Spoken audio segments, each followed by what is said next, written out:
Hello বন্ধুরা, কেমন আছো? আশা করছি তোমরা সবাই ভালোই আছো।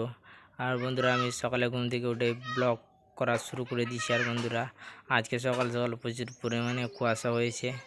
তো বন্ধুরা, কালকে রাত্রে প্রায় ওই বিকেল 4টে থেকে 8টা 9টা পর্যন্ত আমাদের এই পাশে প্রচুর পরিমাণে ঝড় বৃষ্টি হয়েছিল। তো বন্ধুরা, আমি এখন ব্রাশ ট্রাশ করে পান্তা খেতে বসে গেছি। আর বন্ধুরা, আজকের মেনু হচ্ছে সকালের উচ্ছ আর আলু ভাজি আর পান্তা। আমি এখন পান্তা খেতে বসে গেছি। তো খাওয়া দাওয়া শেষ করে রেস্ট করে আমি এখন মিটিংয়ে যাওয়ার জন্য রেডি হয়ে গেছি বন্ধুরা ওইদিকে। তো আমি এখন বেরিয়ে পড়বো মিটিংয়ের জন্য।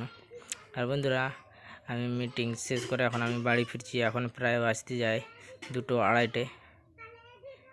আর বন্ধুরা, আমি এখন বাড়ি এসে আমার গাড়িকে রেস্ট করছি। আমিও কিছুক্ষণ খাওয়া দাওয়া শেষ করে কিছুক্ষণের জন্য বসে রেস্ট করছি। তো আর ভালো লাগছে না বন্ধুরা, আজকে খাওয়া দাওয়া ঠিক নেই বলে টাইমে। তো ঠিক আছে বন্ধুরা, আজকের এই ব্লগটা এখানেই শেষ করছি। তো দেওয়া হচ্ছে নেক্সট ব্লগে। লাইক, কমেন্ট, সাপোর্ট আর সাবস্ক্রাইব করবেন বন্ধুরা। তো thank you, tata, bye by.